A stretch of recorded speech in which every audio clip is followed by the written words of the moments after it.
5-1. 5-1. Your New York Football Giants are 5-1. If you're enjoying Victory Monday, if you're enjoying being 5-1, I want you to hit that thumbs up icon right now.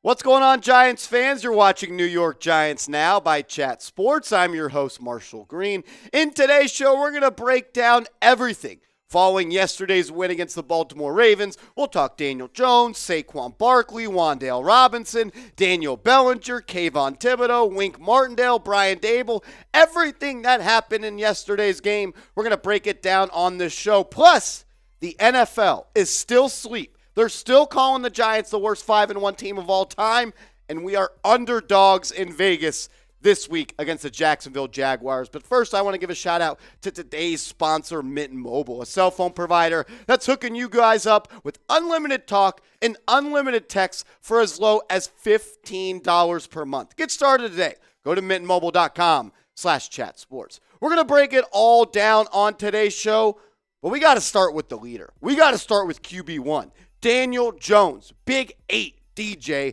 led his fourth game-winning drive yesterday in a comeback win against the Baltimore Ravens, where the Giants came back from a double-digit lead in the fourth quarter. He had two key conversions on 3rd and 14 and 3rd and 12 on that drive that Wan'Dale Robinson scored his first touchdown in the NFL. Jones, his stats aren't all that sexy. Don't be a box score watcher. These are the stats you should be looking at. His fourth quarter comebacks and the fact that the Giants were 7 of 14 on third down, where Daniel Jones threw for 5 first downs on third down. Sure, he only threw for 173 yards against the Baltimore Ravens yesterday, but he took care of the football. He was clutch when he needed to be, and he delivered in the biggest ways possible when this team called on number 8 to deliver a scoring drive. He did that. 2 passing touchdowns, didn't turn the football over. Once again, led that game-winning drive. Daniel Jones,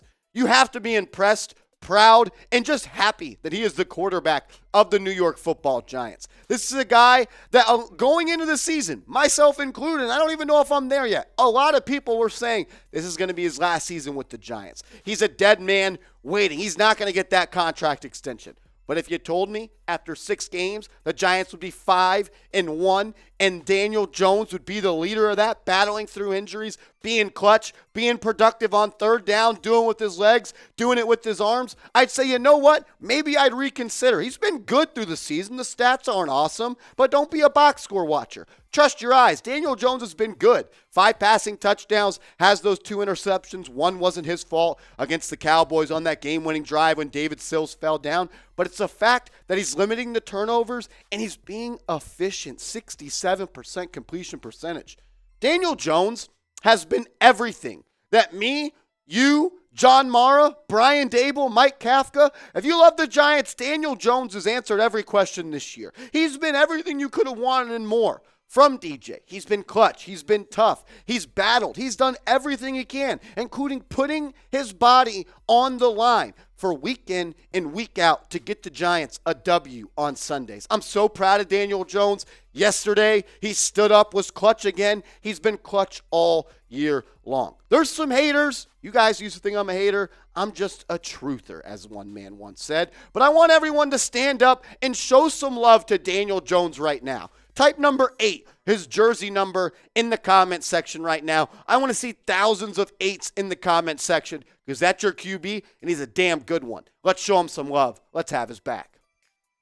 Let's continue talking about the offense. Shout out to Bobby Skinner of Talking Giants. Does great stuff. He's an awesome follow on Twitter if you don't follow him.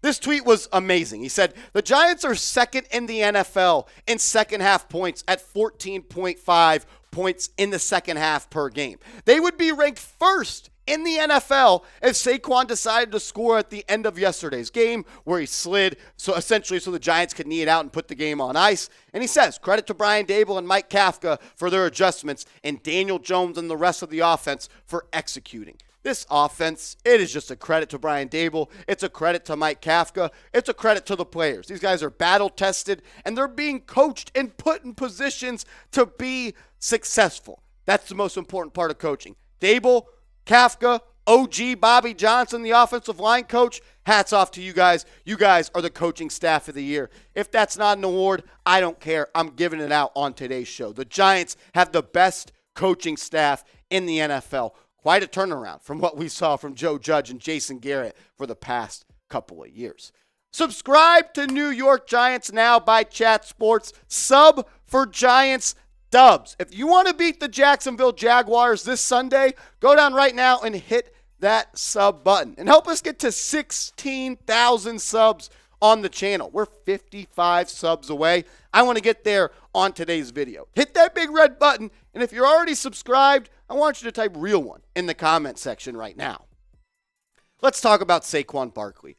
Arguably, in my opinion, you can make a case that he could be the MVP of the National Football League. I know it's a quarterback award, and he probably won't win it, but Saquon Barkley has been a savior for this offense. Yesterday, he leaves in the second half with a shoulder injury, finds a way to come back and get in the game and not just be a guy that's used as a decoy. He scored the game-winning touchdown and then put the game on ice when they had to give him the ball in those final plays after Kayvon Thibodeaux had that strip sack where the Giants could kneel it out. Saquon Barkley is not back. Stop saying that. He's not back. He's better than ever. This is the best version of Saquon Barkley that we've ever seen. We'll take a look at some of his stats through the first 6 games and yesterday against Baltimore, but I want to give a shout out to today's sponsor, Mint Mobile, a cell phone provider that's going to help you guys save. Unlimited talk and text, high-speed data on the nation's largest 5G network, mobile hotspot, and plans starting for as low as $15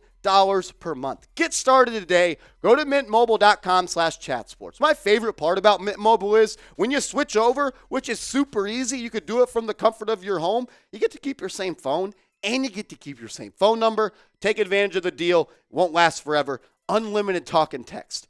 $15 a month. What are you waiting for? Go to mintmobile.com/chatsports. Let's take a look now at some of those numbers from Saquon Barkley. Yesterday, didn't have his best game. Didn't get over 100 yards in total offense. Didn't go over 100 rushing. But when the Giants needed him to be successful in that second half, I think he had like 14 or 15 rushing yards at halftime. In the second half, it was chunk play after chunk play. 83 yards on the day, and his long run was of 8 yards. He just kept going and never quitting. Had that game-winning touchdown, could have had 2 TDs, but he made a very smart play by sliding to run out the game clock where the Giants could go into victory formation. He's been great all year long. We know this, Giants fans. 120 carries. He's been a bell cow. 616 yards, 5.2 yards per pop, 4 rushing touchdowns, including being a weapon in the passing game. 21 receptions for 155 yards. Saquon Barkley is special. He's the glue on this offense, and he's a team player. He's a captain. That's what I love about Saquon. He's always at the non-mandatory voluntary off-season workouts. He's putting in the work. He's being a team guy. I'm anti-pay the running back guy because I've seen what it can do to teams and cripple them, like the Dallas Cowboys in the salary cap. They couldn't do anything this offseason. They couldn't keep Amari Cooper. They couldn't keep Lyle Collins because of paying guys like Ezekiel Elliott. But although I am anti-pay the running back, I would re-sign Saquon Barkley today 100%, no questions asked. He is not just a running back. He's a playmaker. He's a guy that when you get the ball in his hands, he truly has game-breaking ability. He can go 0 to 60 in a heartbeat. He can change the dynamic and the fashion of the game with one touch. Saquon Barkley is the running back that I want on my football team for as long as he wants to play in the National Football League. I'm typing my Y for yes. I think the Giants should re-sign Saquon Barkley. I wouldn't do it now. I'd wait till the end of the season. But I want to ask you, because I know a lot of people are, don't pay the running back. That's fine.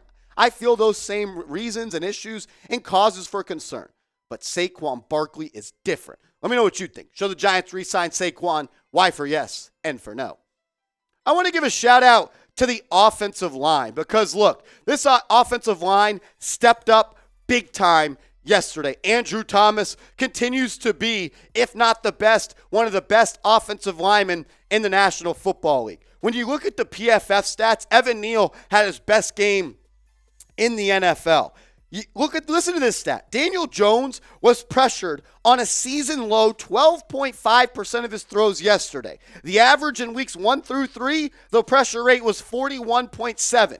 The average weeks or the average pressure rate through weeks 4 through 6 are 16.3. The offensive line is coming along. Andrew Thomas continues to be a dog at the left tackle spot. Evan Neal is coming along. Ben Bredesen played really big yesterday when John Feliciano went out with an injury, which he said he's going to be okay. Ben Bredesen slides from left guard to center. And then Joshua Zudu, the rookie, goes into left guard, and it doesn't feel like this offensive line misses a beat. Shout out to OG Bobby Johnson. This offensive line, they're taking steps every single week, and they are the reason that this offensive attack continues to get better and better. When you give time to Daniel Jones and you create running lanes for Saquon Barkley, they're going to take advantage of those. Shout out to Andrew Thomas. Shout out to Evan Neal. Shout out to this whole Giants offensive line. Let's talk about the pass catchers, though, because that's what everybody's focused on. The Giants don't have the wide receivers to be successful. And look, the stats right here, they're not pretty. Daniel Bellinger, though, he's a badass. I am so proud and so impressed with the way Daniel Bellinger has played so far through his rookie season. Yesterday, he showed up big. 5 receptions for 38 yards and a touchdown. Wan'Dale Robinson was an immediate difference maker when he came into the game after missing the first 5 games of the season due to injury. Had that touchdown, had a big catch on third down. Marcus Johnson got us rolling on offense, got that first down of the game on that screen pass. And Darius Slayton, when his number was called, he showed up. These wide receivers, there's not a lot of talent there, but they're producing, and that's just a credit to this team. They're quitters. They never die, and this coaching staff is legit, guys. Give me a follow on Twitter at @MarshallGreen_. The link will be in the comments and description of today's show. Everybody that follows me from this video, I'll give you a follow back. Just tweet me or send me a DM. Just be like, yo, Marsh, I'm coming from the recap video on Monday, Victory Monday. Let me know you came from the video. I'll give you a follow back. I'm trying to get to 2,200 followers on Twitter by the end of today. Help me reach the goal. Let's go, Big Blue.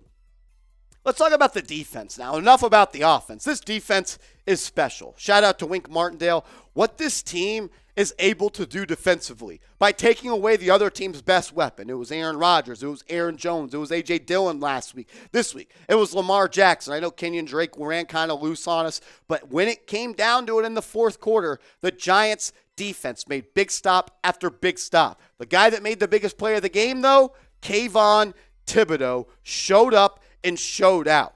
Look, we know what he did on that final drive, the game-winning strip sack on Lamar Jackson, but he was good throughout the day. Had 3 tackles, 3 total pressures, 1 sack, and 1 forced fumble. But it wasn't just a random occurrence. Kayvon Thibodeaux has been getting better and better and better every single game. Look at his stats through the past 3 weeks. He's started to figure it out. He started to find out what the NFL is all about and getting better against those offensive tackles. In the past 3 games, he has 10 tackles, 1 sack, 1 forced fumble, 13 pressures, and 2 PBUs. And I want to continue to hype up the defense right here. The Giants' defense came up in big key moments. On the first drive, they pushed the Ravens out of field goal range. The second drive, they held the Ravens to 3rd and 16 and a missed field goal. On Ravens' first down at 16, they had 3 straight incompletions. An interception at the end by Julian Love. Shout out to Julian Love. This defense stepped up. Their playmakers are getting healthy, and they are getting much better. It's going to be a fun way the rest of the season. I just want to quickly have you guys show our guy, Kayvon Thibodeaux, the rookie, the number 5 selection in the 2022 NFL Draft, some love. Hadn't had his first sack until yesterday, but it came up in a big moment, the biggest time of the year. The thing that I love is during the draft process, Kayvon Thibodeaux talked about in the fourth quarter, he wants to be the guys that closes games. He wants to raise his level in the fourth quarter. Yesterday he did that with the game-winning strip sack against Lamar Jackson. Spam 5 for our guy, Young King, Kayvon Thibodeaux in the comments right now. Wink Martindale, thank you, Baltimore. Thank you. Thank you for firing Wink Martindale because he has been a savior for the New York Giants. I think he's the best defensive coordinator in the NFL, and he's doing it with limited talent on this defense, guys. The Giants are elite at some spots. Their defensive line is elite. Adoree Jackson's elite. Xavier McKinney's elite. Julian Love's looking really good. But outside of that, I mean, there's not a lot of elite talent, but the production is elite. The third down conversion rate against the Giants is 32.4%, which is 5th best in the NFL. The red zone TD percentage is 40%, which is 5th best in the NFL. And they're allowing 18.8 points per game, which is 7th best in the NFL. Pressure bus pipes. The Giants are great in the second half on defense. They're great in the red zone, and they're great on third downs. This defense is special, and I'm just proud of this defense, and I want you guys, and I know you're proud. I know you're proud because Giants football is all about defense. Type NYG in the comment section right now if you're proud of this defense. We'll close out the show with this, and a lot of people yesterday in the watch party were, Marshall, does this get us respect? Does this win against the Ravens get us, some street cred? I don't give a shit about that. I want everyone to keep the same mindset that everyone in the NFL media has right here. The worst 5-1 team of all time. Let's run with that. Let's be the underdogs. Let's be the guy with the chip on our shoulder. Let's continue to prove everybody wrong in the NFL media that continues to sleep on Big Blue. I want that. It's time for Brian Daboll right now to not let this team get too big of a head, to not get full of their achievements so far and their success. Because you know what? You play a tough Jacksonville Jaguars team this weekend down in Jacksonville. It's going to be hot. It's going to be humid. And Vegas doesn't think you can win. Vegas has the Giants as 3-point underdogs against the Jacksonville Jaguars. Brian Daboll, get your team motivated. I know you'll do it. This is a trap game through and through. Get your team ready to game. These next 4 games, guys, look, it'd be great to go 4-0, right? This should all be wins. We should be 9-1 going into Thanksgiving. Is it going to happen? I don't know. But if you can find a way to go 3-1 in these next 4 games, you're going to be in a great spot to make the playoffs. Don't get full. Don't get complacent. Don't get content with your prior success. Daboll, keep it going. Get them motivated. Bulletin board material. The fact Vegas has us as underdogs against the Jaguars, that pisses me off. We'll end the show with this, though, Jeremy. Make sure they know, though. They're calling us the worst 5-1 team of all time. Let's make sure they know that the New York Football Giants are 5-1. Make your jokes. Luckiest 5-1 team of all time. Worst 5-1 team of all time. Just make sure they know the Giants are 5-1. Type 5-1 in the comment section right now.